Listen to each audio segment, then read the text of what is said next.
tonight is Llorraine. No. Is Llorraine. She worked every single chore in that thing. She did. Really. But she wasn't forced to do it. She did it on her own. Mm-hmm. And that really is quite remarkable because most of us have dropped out here and there, but we never dropped out. Stubborn. We never dropped out. So I'm going to say whatever she has to say about Psyche and the child and all of that, that's her. Really. That's really. Well, it's a virgin. It's a virgin. I have to stand here. Do you mind? It's you again? Well, I can't get She this. wants to be my best friend. Look at her. She's a groupie. A groupie. That's right. You can be able to stand there for 45 minutes? I don't know. Make it quick. Okay, come on. The tale of Amor and Psyche, or Cupid and Psyche, is actually a Latin tale. It's Roman. It's not Greek. And one of the interesting, there are many things in going over this tale again, but from a different, looking for a different thread of consciousness. One of the things that strikes me, not if you're Italian, it wouldn't strike you as that, because Italians do things in their way. But this is a Roman tale. Apollo, who is a Greek god, gives the oracle in Latin. It's like, what's that about? And actually, the name of this piece should be like, what's that about? Because, when you're reading it from a different perspective, for those of you that don't know the tale of Amor and Psyche, it's a novel written in the 2nd century. It's a tale within a novel. The novel is The Golden Ass, which is about this dude, and he really wants to make it with all these chicks, and then he goes and he has magic done, but it goes awry, and he's turned into a donkey, an ass. And throughout the whole storyline, which is hilarious if you've got a sense of humor, it's horrific if you have a sense of humor, it's just a great tale. Along the way, he's treated as an ass, as a donkey, but he can think like a man and act like a man. Sometimes, And along the way, he meets this old lady. And he's captive again for like the 3rd time. And this story of Amor and Psyche is told within this tale. And when you first hear it, this is the 2nd century. I mean, this is the original, Greek housewives of the Olympians. It's a cliffhanger. There's so much action. There's always something going on. And it's like the Talmud. One sentence you could spend weeks. Like, what the hell did they mean by that? So in reading this again, I'll give you a synopsis, the Bronx version. We're going to run through this real quick, okay? So, Psyche, who is a girl, a very beautiful young girl, the collective people begin to worship her and her beauty. Now, she's clueless, And because of this cluelessness, you'll see in the tale, it gets her into a lot of trouble, this kind of dangerous innocence. So the mother and father, she has 2 older sisters. She's a princess, and so far so good. She's beautiful, so far so good.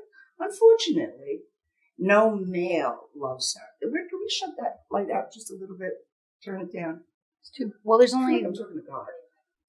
Well, once we turn it off, you're going to be in the dark. Oh, really? Yeah. Oh, okay. Deal with it. Oh, that's good. That's good. That's good. Okay,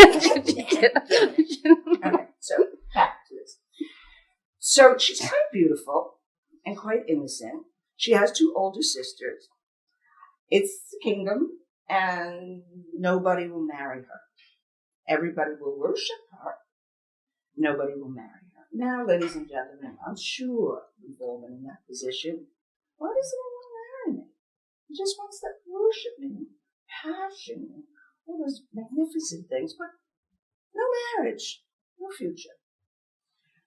So Venus gets wind that humanity is worshiping this mere mortal Psyche.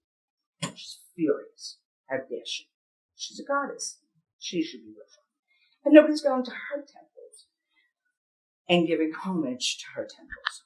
So she hatches a plan. She has a son, a wicked son, who's also hilarious, because his capacities is to shoot arrows and have anyone fall in love with anyone, and it's sometimes anything, which is inconvenient, to say the least. So everyone fears Eros or Cupid, both of the same person. And Venus, his mother, sends him down to shoot an arrow at Aphrodite and have her fall in love with the vilest of men. Unfortunately, the plot goes a little awry. He sees Psyche, he falls in love with her himself, and he takes her for himself. After there's a wedding march, but unfortunately it's like a death march. It's a funeral march. She sits on the edge of a cliff, then the west wind comes and takes her down, and the next thing she knows, she's in this palace, everything's invisible, but all these beautiful, beautiful things and food, and then at night, suddenly this great lover appears. So in many ways, we live life like that. What is treasures we have around, beauty we have around, things happen, we're warned in Latin that we're going to be in trouble. You're going to hook up with the vilest of men. Oh no, he has such beautiful eyes. But he's got a job. But what about the knife in his hand? Oh, he's like that with other people, not me. So we all have these moments in life and with life itself where we don't realize there's a pattern, and it's similar to the soundtrack of Jaws. It's like, no, I love him, he loves me, and we're going to be asleep and in consciousness forever. It reminds me of a dream I had many, many years ago. And in this dream, it was a dream of a woodpecker and a fish. And they've fallen in love. Now, I don't know which one I'm in, and I haven't even got that far in my analysis to figure which one I am, but yeah, I'll be both, okay? And they're having this conversation about being madly in love, but truly deeply in love. And the woodpecker's saying to the fish, but where are we going to live?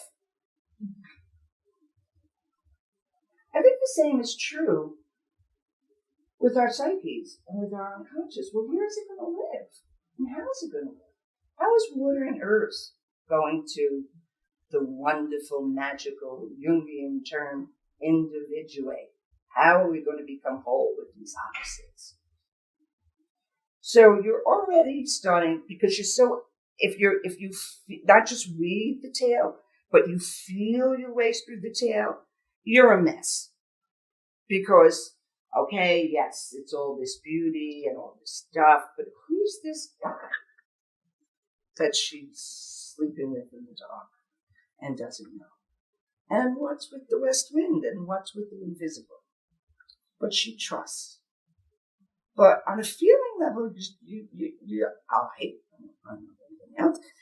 I start to get a little suspicious. It's like, this isn't it enough. How, what's this going to look like? They're very much in love. She is in bliss. He's in bliss. He can only come up at night. Then you start wondering, well, maybe he's a vampire. Nah, he's not a vampire. He's got to be a god. All these things are going through your head. Then she begins to miss her family, kind of. And Eros says to her, he warns her. Now they're in this bliss state. He warns her. Psyche, do you realize the danger you are about to be in? Please listen to me. And if you can't listen to me and my warning, listen for our unborn child. That's when I lose it. It's like, whoa, unborn child? What do you mean? She's pregnant through this whole thing? I mean, she's gone from this and this, and now she's pregnant. It's just a little aside. And he's warning her. And Psyche, who is still dangerously innocent, as we all are, that's what denial is. It's a dangerous innocence. It's like, well, they didn't hurt my feelings, so I don't think there's anything difficult about that. It's like, oh, okay. And he warns her, but she doesn't listen. She invites the sisters in to see this glory that she doesn't really quite connect to. And at the same time, she's wondering, all right, wow, well, I don't know what he looks like, but maybe I'll know what he looks like through our child. You can all relate to that one. Well, maybe I don't know the father, but maybe the kids will be okay. Or the grandchildren. Maybe I'll really understand in the next generation. All right. So we've already got something a little off. And Psyche's not, and she's wondering like, oh, she hasn't connected that losing her maidenhood and her waist expanding have anything to do with one another. So we know when it comes to the facts of life, Psyche is clueless. But so much of life, both visible and invisible, is happening. And she's pregnant. So there is a life force. At this point, the promise of a godling. And she's still floating around being Psyche. Not really asking any questions. Except, gee, will his eyes be blue? Will he have one hair? You know, this is a little, it's like, Psyche, when are you going to wake up that you're in the midst of a great mystery, or any one of us? When are we going to wake up like, oh, gee, it's in the details. Some say God is in the details. Some people say the devil's in the details. And Psyche's not really catching on. Eros, the beloved, knows. So she gets the first warning and the first accountability that there's going to be three. Now, if it were any other story, let's say Moses, because the story ends with, and Psyche gave birth to pleasure. Now, if any other holy child was born, like, oh yeah, a prophet was born, his name was Moses, then you don't hear anything. A savior was born, I don't know, his name was Jesus, and then you don't hear anything. It's like, what's with this holy pregnancy occurring, okay, and no one till tonight, we may have thought it, but nobody said it, and that makes me first, is, wait, now we have another story within a story. Now we have, if anybody knows about infant development and the DNA that this kid is going through, it's like, wait, my pedigree is, my grandfather is Vulcan, my grandmother is Venus, my father's Eros, you know, my aunts and uncles, well, why bother with that pedigree? It's huge. And she's like, gee, I wonder what it will look like. So she's still identified in fantasy, as most of us do when there is a big wake up in front of us. So I didn't see it. It's like you didn't notice. No. And how about that? No, I didn't see that either. So Psyche is warned. She doesn't listen. She allows the sisters, the envious sisters, to come. And the envious sisters see the wealth and the digs and everything she's got going. Okay. And they're like, wow, Psyche's so scored. All right. And they take the treasures that she gives them because she's starting to get a little uncomfortable. And anybody who's been exposed to envy in any way, when we start overgiving, it's always a sign. We just want to get rid of the energy, the person, here, take, go, goodbye. Really thinking we could pay it off. They leave, and they totally bitch out Psyche. How could she, and who this, and then she doesn't know what he looks like, and he could be this, and he could be that, but they're filled with envy. Eros comes again, warns her the second time. Psyche, it's gonna be a bad day. Your fate is close. Your sisters do not want the best for you. Take care of the child. Second mention of this potential conflict. The promise. Psyche is innocent, dangerously. She's filled with sentimentality and pity, two of the most dangerous half emotions that ever exist on the planet. And she gets tricked.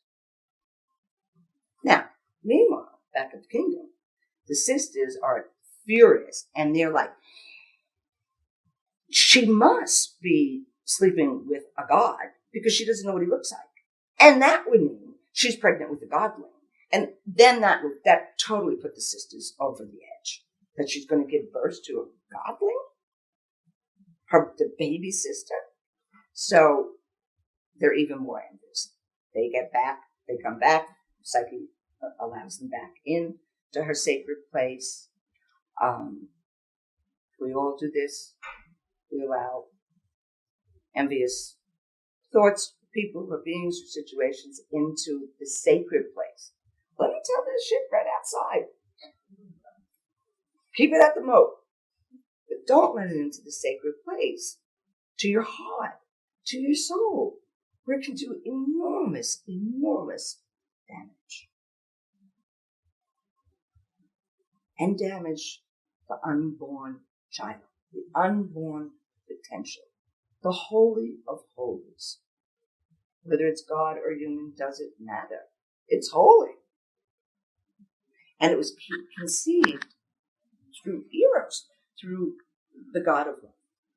The sisters come back, they trick Psyche, they tell her that she's sleeping with a serpent, a huge snake.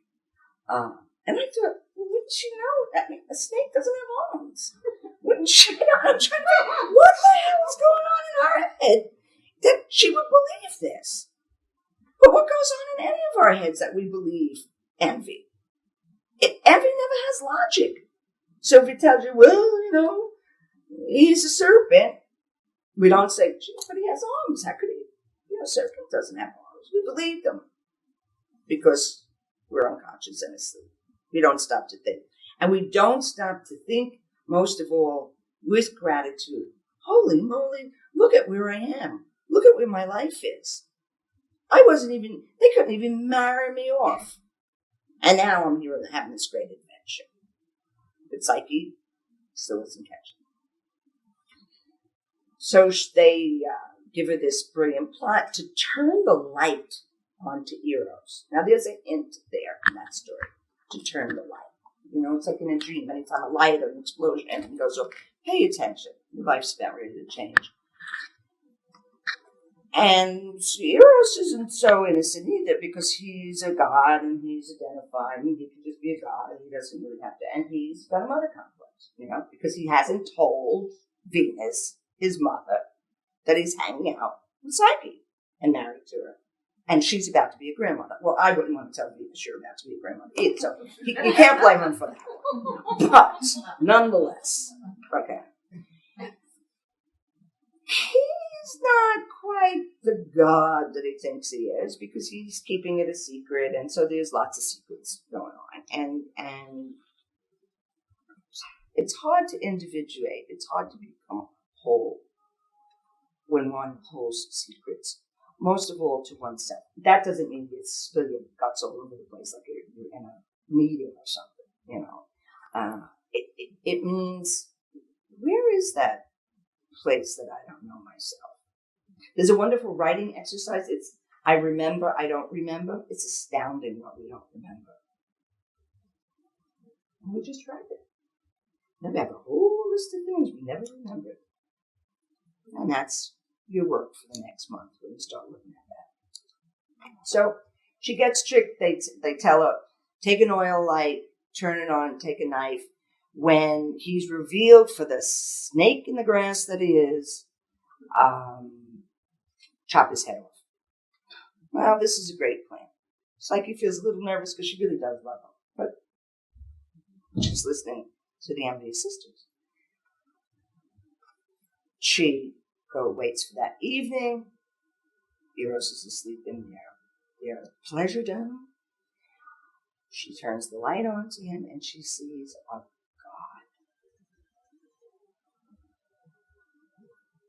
She flips out, spills some oil onto him, burns his shoulder. He wakes up and he tells her, I told you not to do this. And the punishment is he flies away. Now Psyche's really in trouble. She's pregnant, she's abandoned, and it's a god. And she's fully conscious of betrayal. Now, I'm sure all of you have been witness to betrayal, and it's truly devastating. But betrayal always means an upgrade. That's the one you have to see that in the fine print. Been betrayed, there's a pony in here somewhere. There's an upgrade in here somewhere. Just stick with it, okay?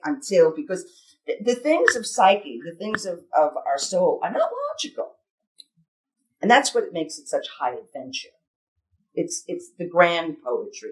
It's the between the words. It's the what?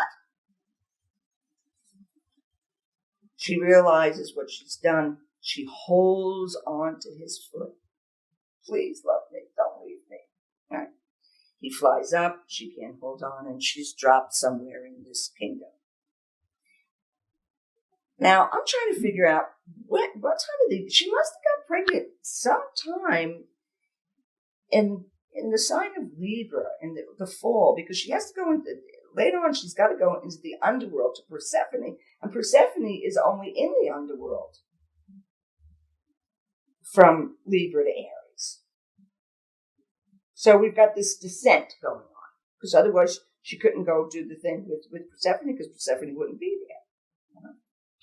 So now she realizes she's been duped, and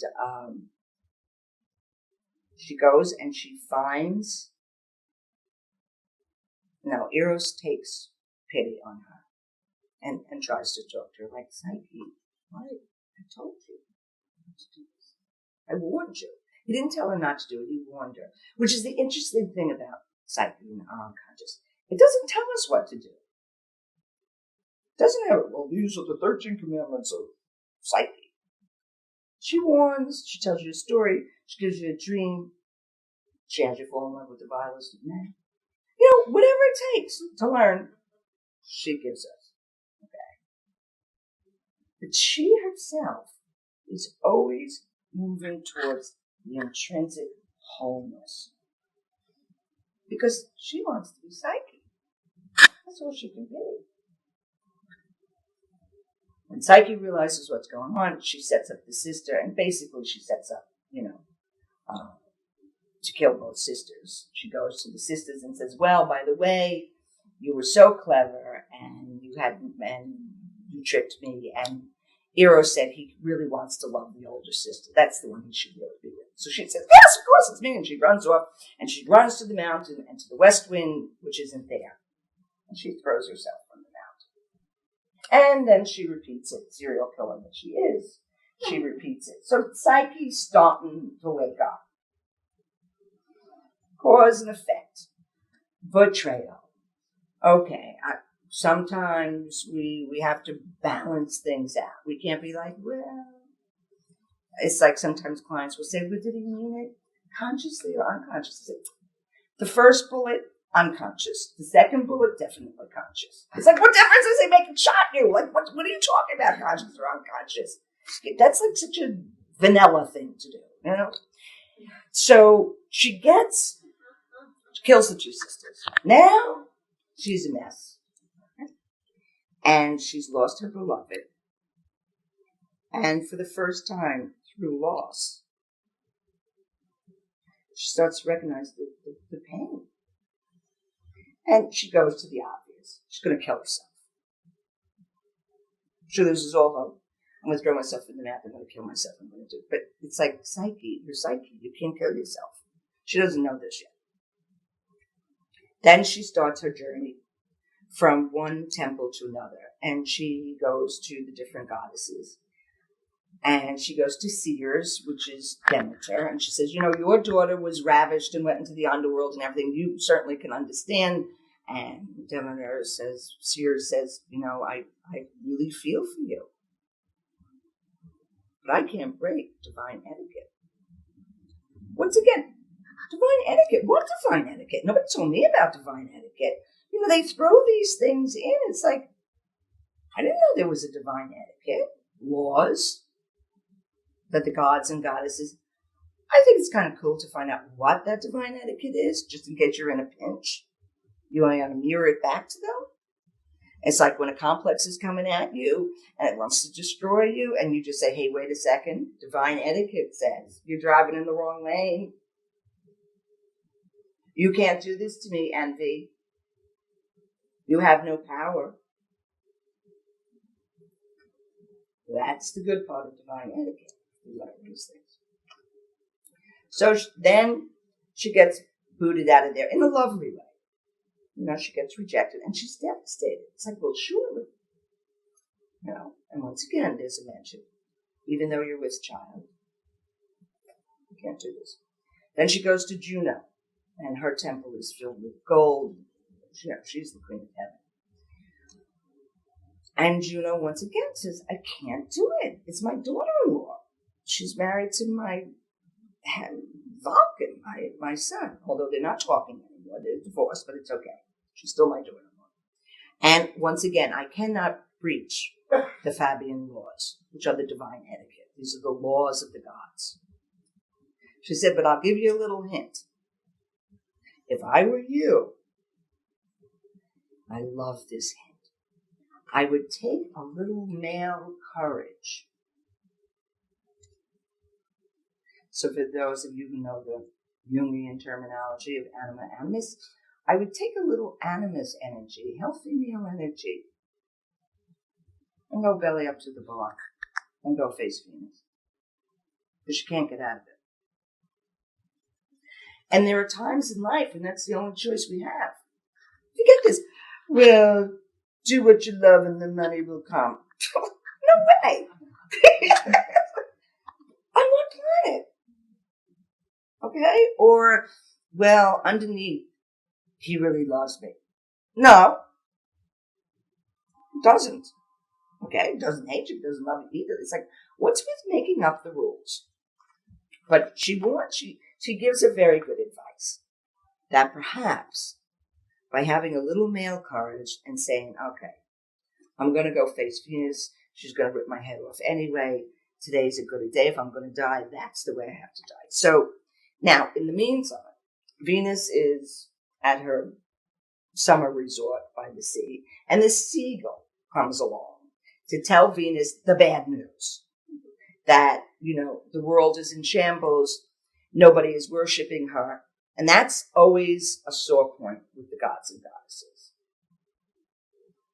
We have to worship them. We have to pay homage. Otherwise, that evokes their revenge.